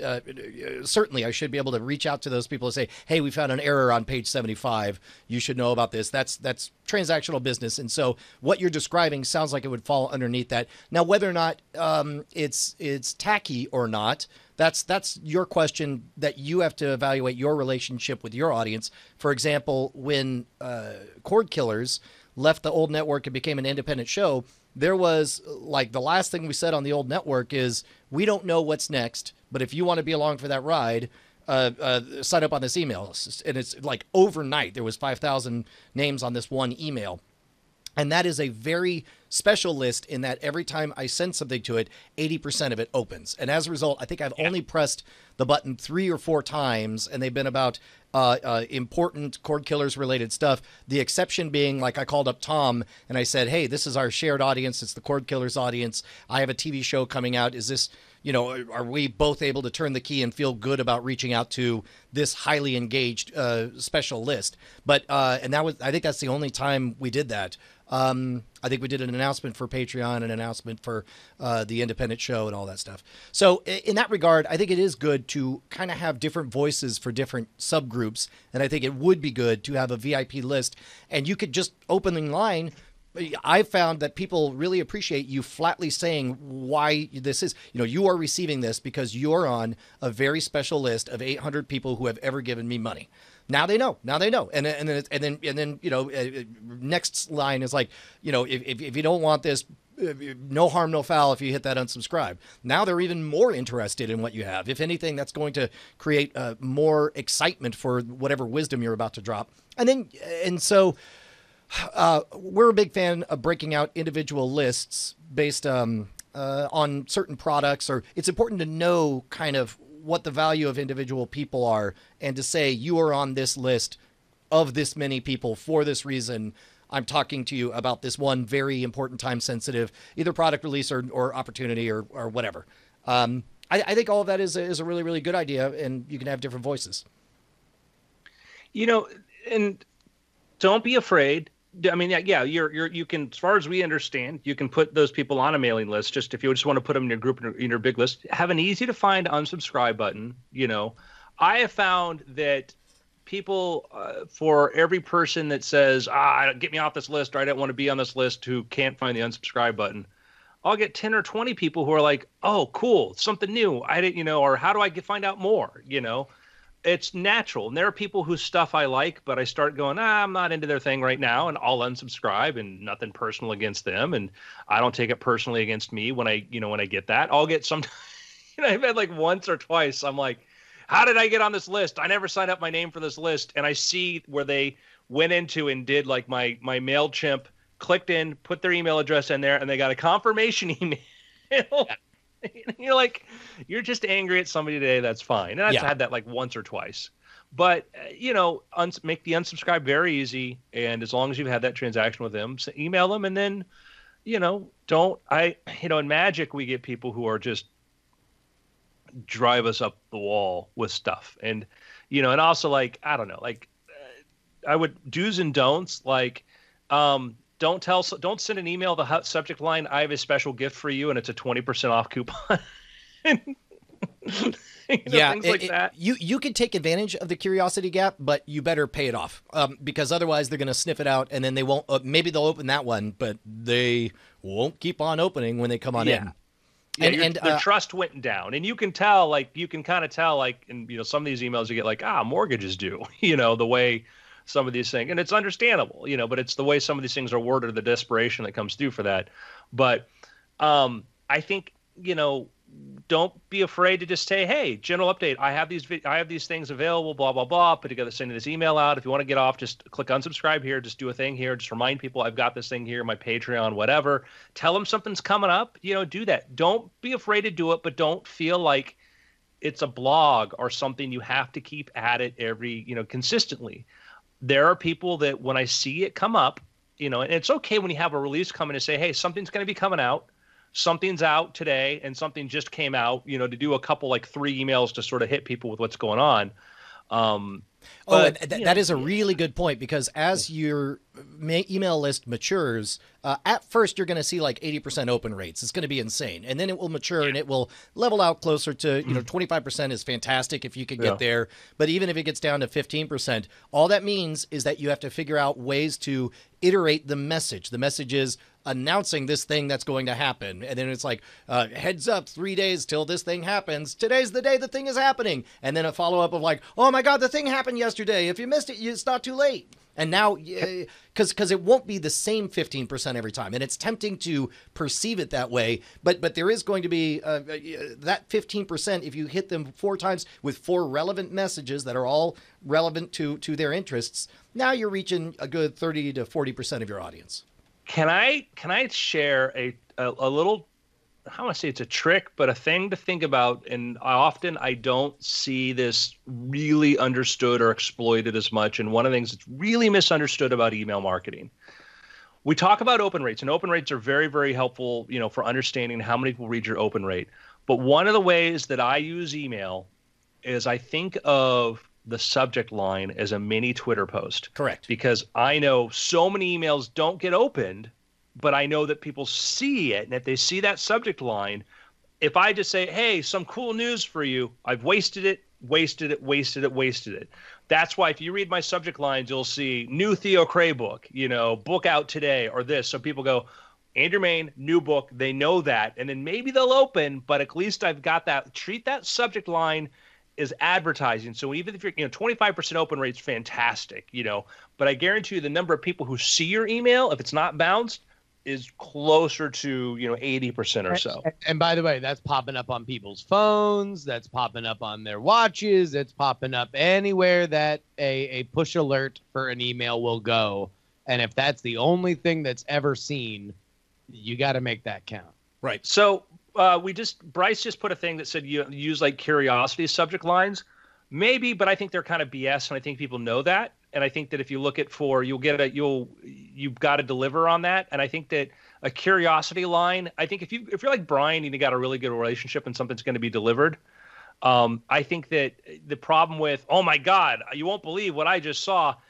The internet is filled with that now. We're so numb to this. When you see this, you'll gasp, and yeah. I think, Brian, the email that you sent out when All's Well was climbing was an example of a curiosity gap thing where, like, I think the headline was like, I need to borrow $2 or something. Yeah, like that. I need $2 and I need it in the next 4 hours. Like, it was very specific but that's relevant. Yeah, and I would say that it's an example of a good one because you told me there's going to be a transaction. You told me right there. Brian's asking me for $2, and so. Well, and then also, but it was like paid off. It wasn't like exactly like I need $2. It was at the down payment for the $20 thing that is now available. It's like, no, we need this amount right now. Look at what the traction we're getting. If you want to be a part of this moment that's happening right now, you got to get in. So it's like that is piqued your curiosity, but then paid it off. The thing in the email was more exciting than the curiosity line, which is a good way to think about it. Hey, but speaking of which, the curiosity line I knew it was some sort of sales pitch or something, so I'm okay with this. Yeah. I'm not like, oh, I've got a secret to share with you. Like, it's a product. So the exact headline was, "Hoo boy, I need $2 right this minute. It's super important, and I swear it'll be worth it." And then the headline after that says, "Look, man, I don't know how this happened, but we got 4 hours to turn something into truly magical. You got $2?" And then we insert a tweet and saying, "This is where we're at on the charts. Here's what we know about the way these charts work. They roll in 4-hour increments, so it does matter when you do it. Here's why we're doing it. We're celebrating Stephen Cogswell. We priced it intentionally as low as we can. Here's a sample from the album. We're really, really proud of it. And your decision gate. Like if you want to be a part of this, then it's really a blast." So this one, let me take a look at the opening rate. Yeah, here we go. So out of 120,000 emails, it got 15,000 opens, which is 12.2%. It got a little over 1% clicks, so 1,300 plus clicks. It's hard to know how many. I didn't do any revenue things to track because it wasn't in my store, so I don't know how many clicks it generated. But again, certainly everybody who passed over it, they got the message. They know there's an album, there's a thing. And that's something that provides, even if nobody buys it or not many people bought it because of the email, at the very least, they got the other message, which is guess who is about to hit #1 on comedy? Brian Brushwood has a comedy album. Yeah, 100%. But I've always very much appreciated your style of writing for the emails. And I think that it's probably, definitely among the three of us, that's the one that really, because your email marketing list churns, that really stirs the drink when it comes to the store, right? Is that safe to say? Oh yeah, no, it's in fact it's strong enough now that it's changed the way we just until we can grow the store. We kind of have to just lean on the email, because otherwise we'll get too many things sold. Like we're getting ready to do mystery boxes, and I don't think we're even going to make a video out of it, because I'm pretty sure this will be our third year doing mystery boxes, and people have dug them enough that last year, for the first time, I said, "Hey, tomorrow we're doing mystery boxes." You bought one last year, so you're getting this super secret email. You could jump the line, and as always, you don't even know what you're buying, but you know that it's satisfaction guaranteed. And based on how pleased they were last time, it was like the day of the launch, we kind of had to soft launch it because we'd already sold most of them, and that's because we had provided consistent value, and they knew what they were getting in terms of quality of response and stuff. But yes, I would say that email has become such a powerful tool that I've had to slow down the shouting about it on other platforms because stuff is already sold out. And to David's credit, if he's concerned, there's something, I don't know if we've talked about it on this show, but the idea of depositing and withdrawing from your customers in terms of what you're giving and what you're taking from them. In David's case, and I think it matches ours, and I don't even know if we do it quite as much, but David's it seems like a lot of what David's business is making videos, giving instructions. He's got a nice website that sends people, more detail. He has a Patreon, but he is building this thing around a content machine, right? Making these videos. And so, I would say, if there's a moment where you feel like, oh, am I asking too much of people? Well, you are making content as a primary, a primary motivator, which could be a subject of an email that is not asking for something. You can say, hey, we have a new thing out. Have you seen this? And it's just, this is the thing I know you like. You liked me because of this thing. Here's the new one. Just check in to make sure you know it. And then suddenly it's not everything is marketing. Not everything is asking something of the email, or it's not asking for direct money, right? You're getting people to look at a video is different. And there's nothing wrong with it being a business relationship. That don't feel bad. I'm selling them something. Yeah, I subscribe to some emails because I want them to sell me stuff. I want Brian to sell me stuff. I've got my puzzle box here. I pay full price, everybody. I'll have you know that.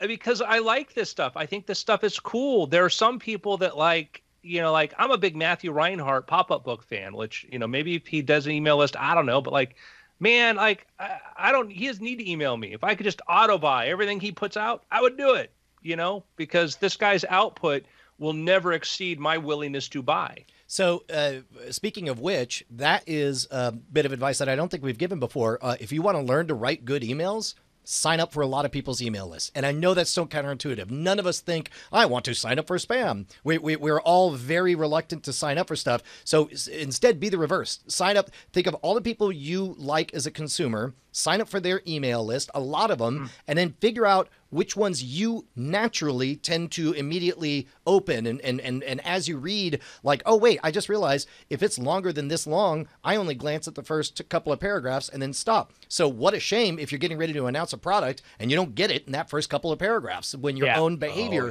is not going with it. So pay attention to your own reaction to other people's writings. You're going to pick up tricks from their writing that will happen organically, where you're going to be like, oh my God, I have to read this. And you're like, wait, how did that happen? What did they say that caused that reaction in me? Yep. Absolutely. And that's, we learned a lot, reading other people's magic marketing emails and stuff. And then you could see a lot. You go what's effective and then what's not. And then it kind of, comes down to, it's tell me what's out there, and then. And look, I think that there is a difference, as Brian said, with Touch of Modern, that they are, and many of these email lists, it is people's jobs to basically target you as a possible amount of money, find you, and then hit you with as many things as they need to get the money out of you. And that's fine. If you are running a site like that, then that is a way to do it. And some people, as we were talking about in Magic, they certainly seem to have that philosophy. I don't know what their bottom line is. I don't know what money they got coming in, but that certainly seems to be their philosophy on how to do it. For entertainment stuff, and Brian's kind of, I think, riding the line of all right, this started as an email list about, hey, book me for your college. Hey, I'm coming into your town. Hey, I've got these cool things coming up. And then it kind of morphed into a product thing that then continued to be refreshed by people that were buying things on the site. So it's a bit of a hybrid in between of hey, I want to be respectful of your time, but cool thing. You are interested in me? Just so you know, I'm doing this thing. Check it out. And I think it's like understanding your motivation for it and what you want your relationship to be is fairly important. Yeah, and keep in mind as you're looking at other people's emails that come in, we've talked about this a little bit more recently because it came up, but sometimes it's very hard to figure out what you like about a thing and why you like it. It's very easy to figure out what you hate and why you hate it. So if you can't begin with a core that, of what you want to model about these, then just begin by saying, okay, this dude too often not relevant, not funny, and always hammering on buying his crap. And it's like, great, those are great vectors that you now get to draw borders around, and you get closer to seeing what your email content should look like. Let me ask you a question, Brian. How often, in looking at emails, it doesn't look like, you use the whole "Hey Andrew" as much, or the insert the person's name there. I have, and usually I'll throw that, like, if I can't think of a good A/B test to do, that's usually the distinction I'll do, just for a loose curiosity of whether or not it makes a difference. And it really doesn't seem to make much of a difference. Maybe a percentage point. Yeah, I always thought I was always a little put off by like people I don't have a relationship or this or whatever, and I'm like, I know you just had an insert my name here, but you will respond to people, and that's sort of what's different, is that if I respond to you, somebody from there will talk to me or whatever. So remember we talked about the importance of training the algorithms to perceive your emails as actual correspondences. Every so often, you got to do a 6-word email. And just ask a question, and then I just asked. I sent like a 2-line thing saying, "Hey guys, it's Brian. We're getting ready for the big holiday season. What are you most excited about? I'd love to hear from you." And then 3,500 responses later, and it was a full 2 or 3 days. I spent individually responding to every single one of them, because that is making a deposit in the emotional bank account. That is saying, hey, it really is me on the other side of this, and you really are having a dialogue. That was extraordinarily valuable. Partly because it was good intel, like I was like, oh wow, it sounds like this year we're going to move a lot more of this kind of thing in that vague kind of intuitive sense that looking at a lot of data gives you. But also, I think that's super important to building up that likelihood that they'll open that email again. You got to remember that the email is its own performance, it's its own destination, it's its own form of art, and it is an art. It is your creative energy. It is a virtual version of yourself that you're putting out to the universe, just like your YouTube videos. And it's a very, very good point about, taking the time to respond. When I send something out, like I like to do kind of short text-based emails, or if I'm going to send a photo email and I like to promote a book, I'll put my face in it because I want people to be like, oh yeah, this guy, Andrew. Okay, whatever, it's him. But when I get responses, I respond. And people are totally cool with me writing, cool, thank you, cool, awesome, great, whatever, Andrew, whatever. When people get that, most time they never expect a response. They see that and they go, wow, Andrew read my email. And unless it's like a long question, a lot of times, oh, I'm excited. I'm like, hey, thank you, whatever. Makes people feel better. And I remember, God, this had to be forever ago, but there was somebody that I remember talking to you, Andrew, it was a podcast we both listened to, but you had sent an email in to them, and I don't think it was on a mailing list, but it was just an email in, either like mentioning something that had been on the podcast, and you just got a response that was literally just THX. Like it was just like a shortened version of thanks, but it's like, that was cool. Like, yeah, it's cool. About it the next day, we're like, wow, that's cool. Yes, it's literally the minimum amount of effort that you would need to do to send it back, but it was well received. It was like well met. It was awesome. And that's the thing, is there's an astonishing asymmetry between the amount of time that it takes for you and the value to your fans. I remember the time I got a courtesy 1-line response from Adam Savage. I remember when I got a response from Jonathan Colton that basically was 1 line followed by a link. And I remember when Dan Carlin responded, and some of these turned into real friendships and relationships. Others, I just remember the outsized joy I got from knowing that they read and responded to my email. Yeah.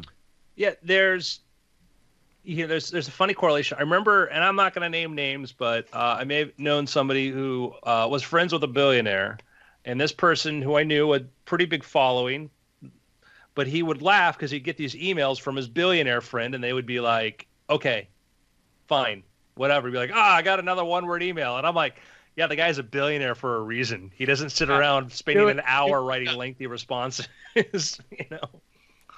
And that was the thing. Oh yeah, that makes sense. Yeah, I've had some cool, like, I think about it now, like, I've sent, like, I write fan mails, just so you know. Like, if I read a book or something I really like from somebody, like, oh, I just loved your book. I loved your things. I get responses and stuff, and it's cool, and I kind of forgot some of the people who've done that, but it's just, I do it like, hey, just want to let you know this is great. No need to respond, blah, blah, blah. And you get a cool, like, oh, thank you so much, whatever. I like to do that because I like getting them. Yeah. Well, and plus, I started evangelizing on this earlier last year, with, like, just the power of the unironic fan letter. It's a joy to write, and you we're talking to David, with the YouTube videos. You're a person, and that little footer at the bottom that says I'm a person on YouTube. If you write 10 unironic fan letters, 3 of them are going to click and watch some of your stuff, and one of those 3 is going to respond like, "Holy crap, I love what you're doing," and maybe it'll turn into a business thing, maybe it won't. But I know that. In fact, if we do another pick after Andrew's book, my second pick will be I think I mentioned it before, but the Under the Influence podcast by Terry O'Reilly. I sent him an unironic fan letter and got a oh, thank you very much response. And then a year later, he had a particularly good episode, and I think I talked about it on After Things, where he talked about comic book advertisings. Was advertisers having a secret conversation with children that the parents weren't able to supervise. And I was like, wow, that's so insightful. And so I wrote him a second fan letter saying that. This time, I don't know if it's because he saw the same name again or what, but this time he was like, oh, wow, I hadn't looked at your stuff before. You're a machine. Hey, if you ever want to talk about blah, blah, blah. And all of a sudden it became an opening for a real relationship on an ongoing basis. But, man, I love writing unironic fan letters. Yep. Groovy. Do we have time to talk about one sort of related topic? Sure. So I'm in the midst of going out there and promoting Murder Theory. I don't even know. I have a new book coming out called Murder Theory. It's only the number one. My stratagem is this. My strategery is today I'm going to go do a Periscope stream, talk about writing, right? Because I have a nice large Twitter following, and I realize that's a great place to find people. I'll go do that. I'll send out an email tomorrow like, hey, Murder Theory's out. Murder Theory's here. Blah, blah, blah, blah, blah. I've noticed that in general, in looking at my following and other people's followings and a lot of stuff, and even though you see a lot of enthusiasm, there are things that I'm into and I like, but somehow getting me to press that button is hard. I don't understand it either, but I have the same thing. Like, I can love someone's stuff, but then it's like, and then like, even when I've said I love it, and I know it's not about the money or whatever. It's just about the doing the thing that I find this weird hesitance. I contributed to a GoFundMe for somebody. I don't know, it was somebody, one of my Twitter followers or whatever, and they had kind of a sad case. And I don't normally do this because I get a lot of those, but every now and then I'll do that if I'm and GoFundMe always is problematic because it's not like one button that presses to PayPal, and I've like. I would have given 10 times more to GoFundMe stuff if it was easier to just press that button, which shows you how bad of a human being I am. I'm like, I would help this person, but I don't want to have to spend 30 seconds entering in this. Sorry. No blankets for you, cold winter. But I just think about like that. Amazon is brilliant with that one button. Like, hey, let's have this one button. We have all this data saved. You're shipping everything. We want you to press that because we know that fall off, and we talk about like friction. If I have to go do this step, then another step, I have a chance of losing. And sometimes that one step is a pretty high step. I know that, like, I love you guys. So you guys are like, hey, buy our album. I'm like, okay, I'm going to go into iTunes. I'm going to go search for this, and I'll buy it because you're my friends. Yeah. But, You're like, I hope they remember this. Yeah. Like, take me 3 whole minutes. All's well without apostrophe or not. I don't know. Here, it's good. And I think that, like, man, like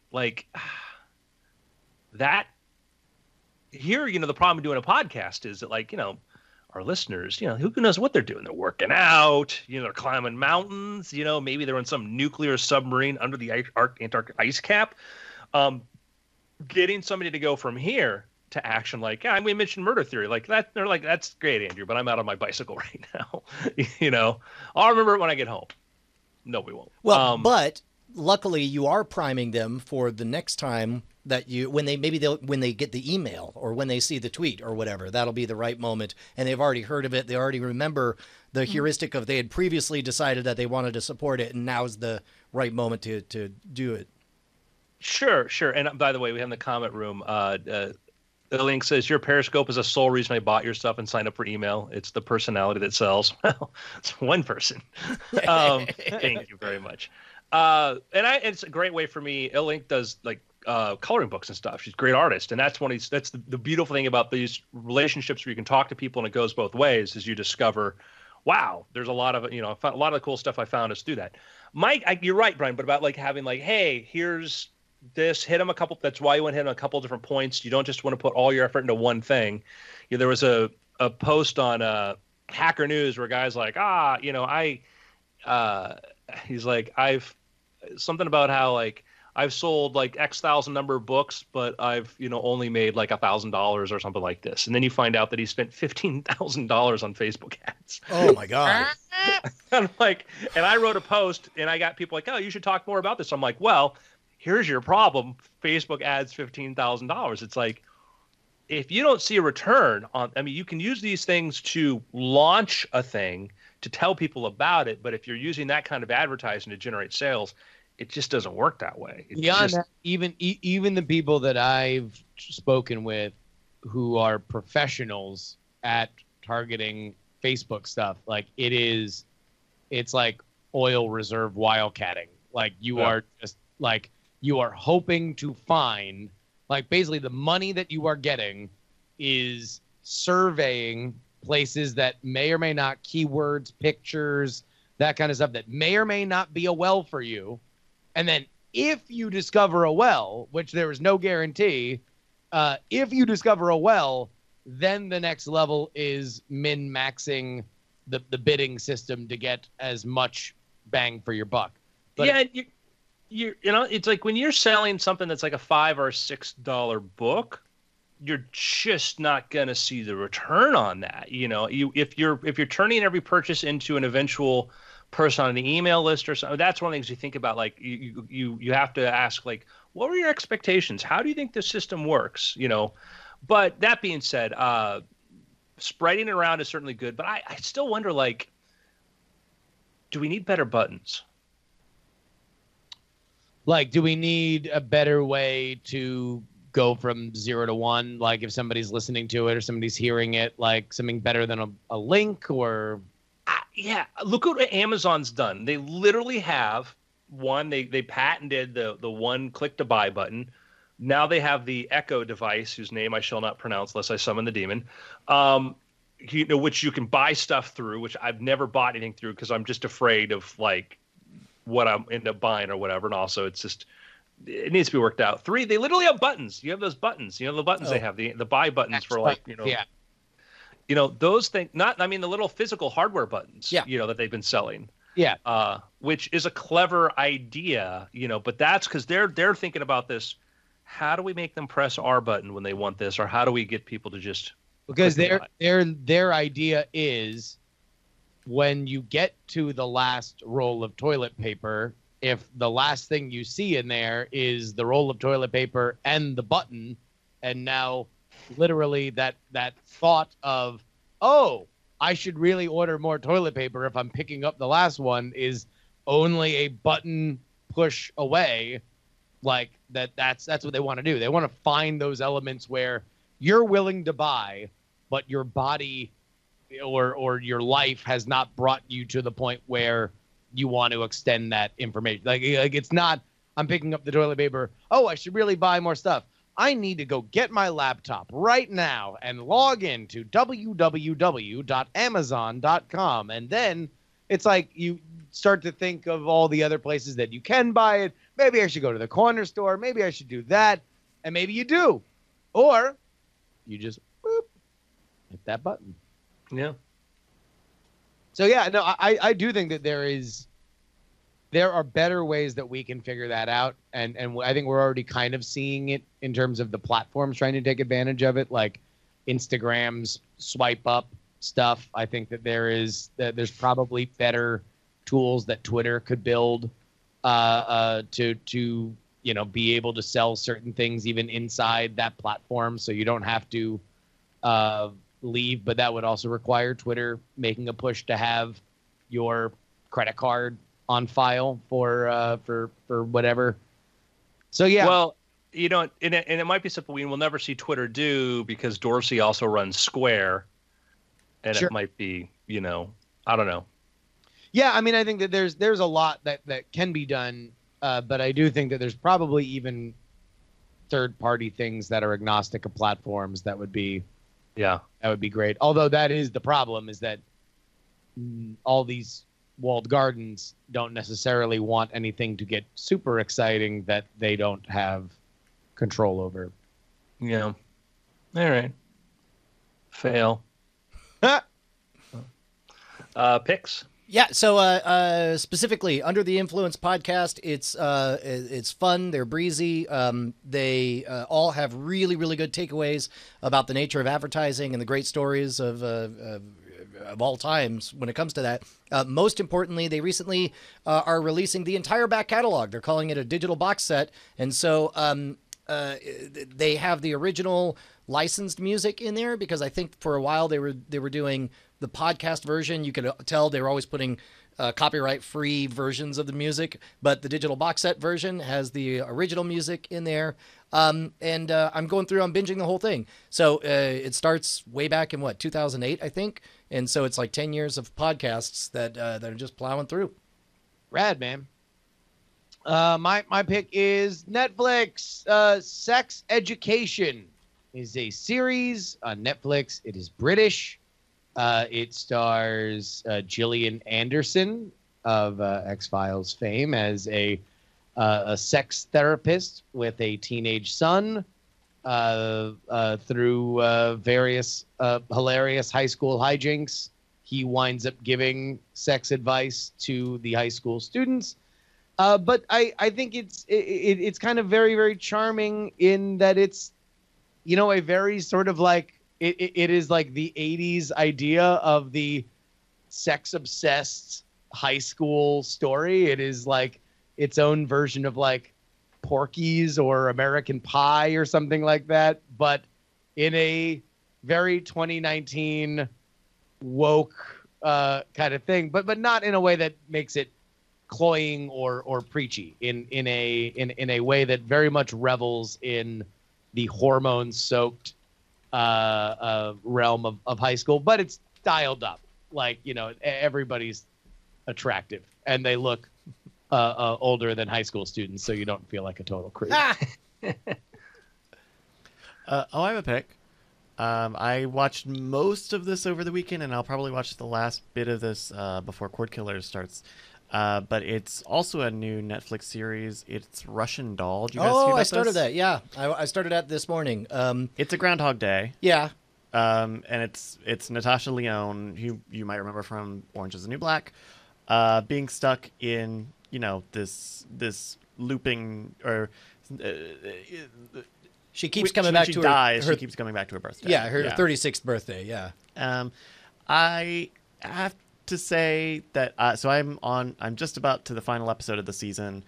It's a show, not a movie, and I still don't even know how I feel about it just yet. I feel like I need to see what this last episode is, but it's really it's an interesting sort of take on this.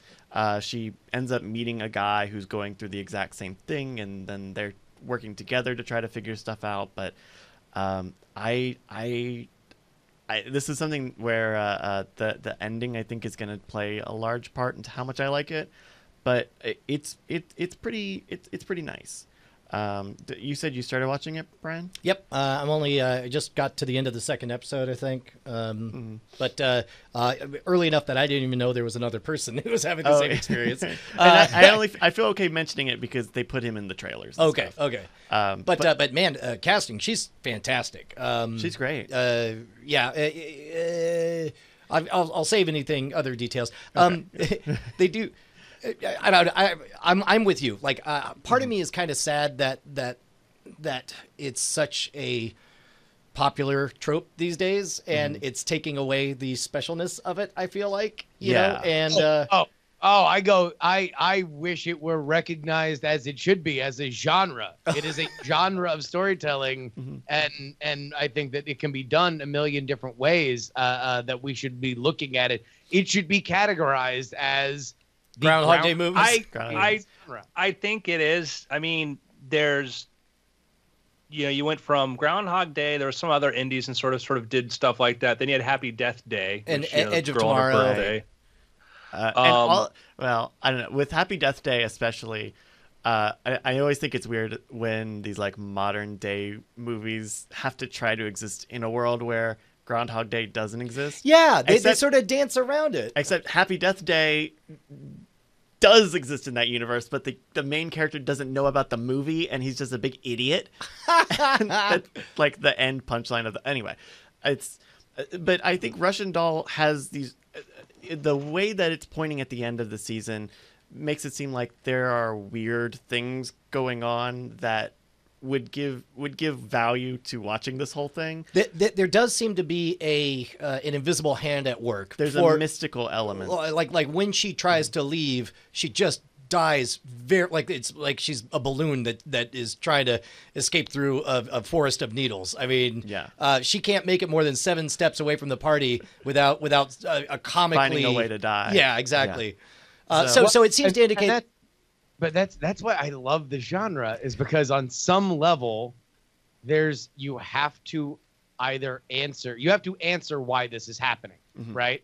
And it can be something very soft, like Groundhog Day being the originator is great because, like, it's not like he kicks a gypsy in the first 2 minutes. Sorry, that's a slur. It's not like he kicks a Roma in the first 2 minutes and then a curse is put on him and then he has to break it or he has to find a certain thing.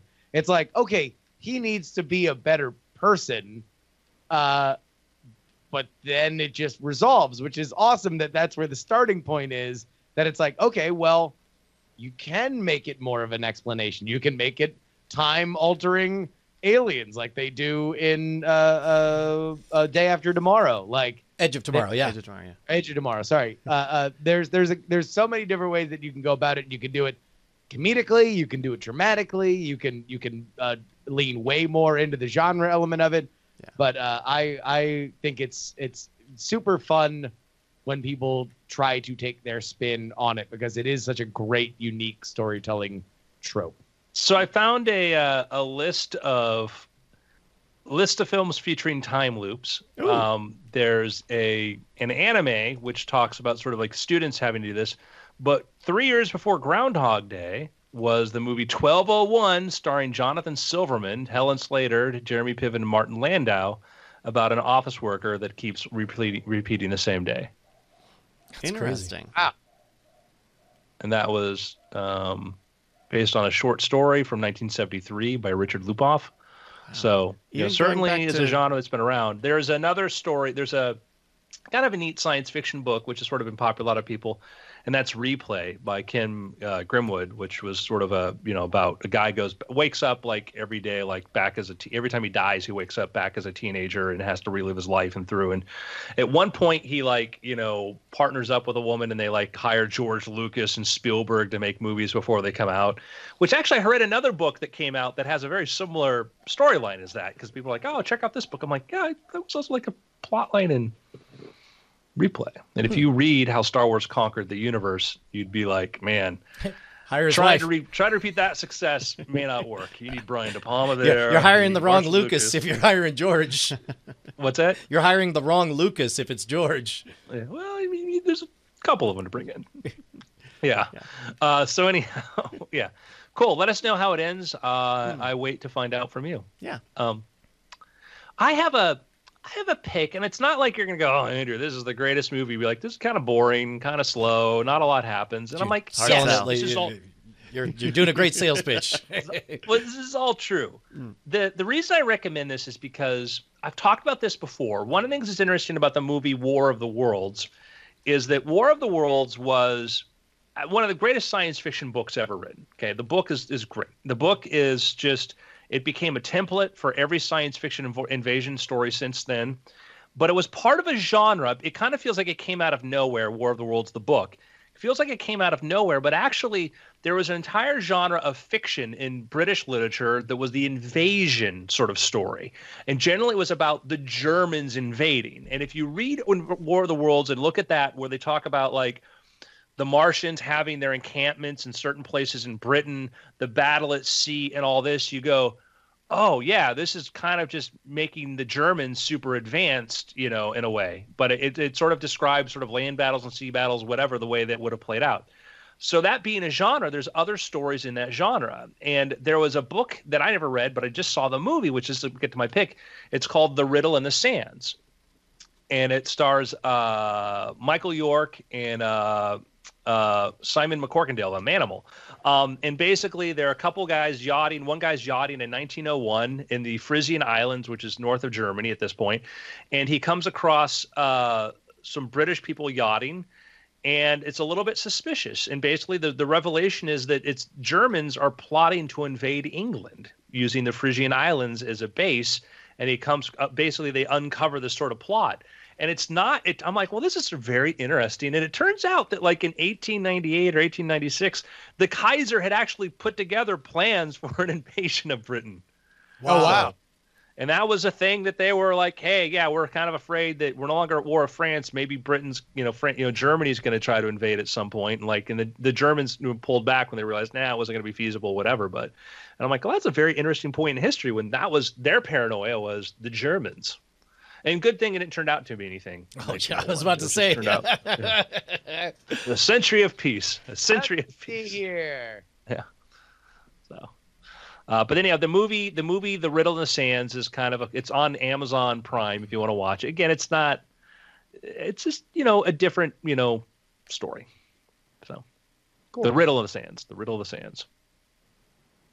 So, anyhow, that's it. It's been after. Kaboom. Yeehaw. I've been getting I've had probably 20 calls. Really? Yeah, from this morning from just what's that? It's your publisher. Like, why won't he pick up the phone? God. Well, that's the fear. It's like, well, if I did something, newspapers reporting, I think they'd leave a message like, hey, call us. It's almost a point like, do I need to Google my name? You're not supposed to talk about the fourth book. Oh, God. Are you kidding? Amazon's like, hey, what do you think you're going to call it? I'm like, I don't know, Dark Pattern. And then, boom, it's already on an Amazon page. Awesome. Thank you, Gambling Man. Yeah, thank you, Gambling Man. We'll be back in a couple hours with Cord Killers. I'm sure Justin will have jury or politics at some point, probably at the top of the hour. Who knows? Yeah. But until then, thanks for watching, guys, and we'll see you later. Bye. Later.